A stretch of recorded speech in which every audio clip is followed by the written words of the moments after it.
I was driving a new version of the Volvo C40 Recharge that I think answers the need. I think they've done a good job with this because it makes sense what they've done with it.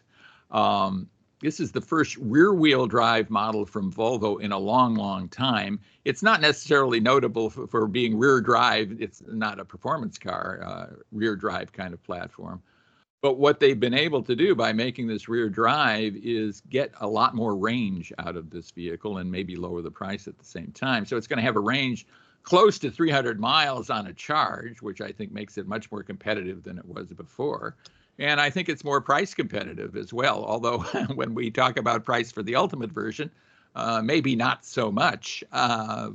We'll walk you through that, but it does have a very broad list of standard features, and there's some nice changes for 2024. Of course, they have changed the electric motors in this to add new in-house developed motors. And the single motor rear drive variant, I think, is the one I drove, and 300 miles of range, I think, means something. And I'm going to ask you, well, maybe I'll ask you right now, what's your take on the value of 300 miles of range versus something like 225 or something like that it had before as an all-wheel drive version? I think that there is a market for that. I think a lot of times most people can probably live with around between 200 and 250 miles comfortably. I think it's the peace of mind because you never really use up all the battery. I mean, once you get down below 20%, you're looking for a place to plug in. So if you take 20% off of 300 miles, that gives it like a usable range of 240 miles. But I applaud them for trying to make it more affordable.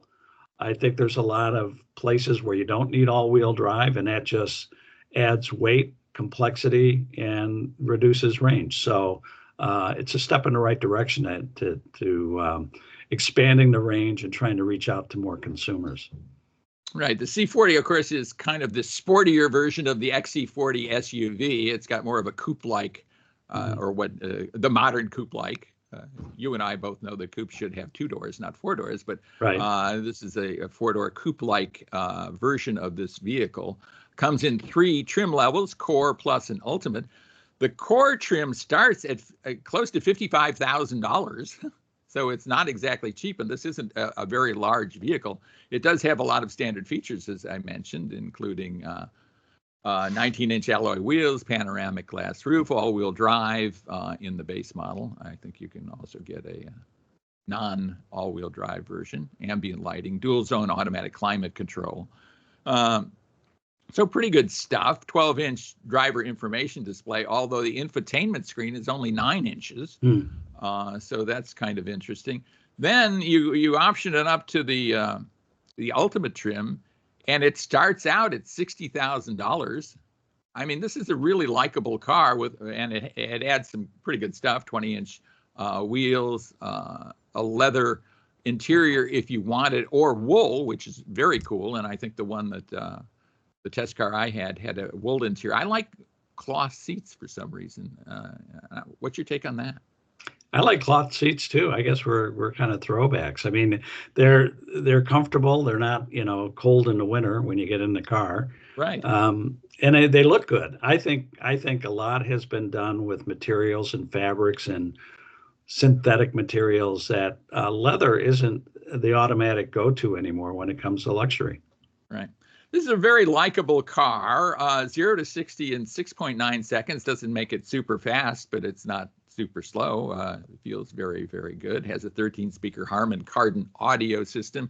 Bunch of safety stuff, as you would imagine. Cross-traffic alert, automatic emergency braking that we talked about in segment 1. Pilot assist, lane centering, that kind of stuff. Kind of self-driving in some circumstances. I like this vehicle. Very pleasant vehicle to have. It does some weird things, like there's no on-off switch to it.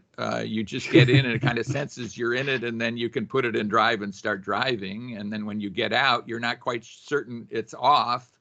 The radio's still playing, you're getting out, and then the radio goes off as you walk out the door. So I guess that tells you it's off.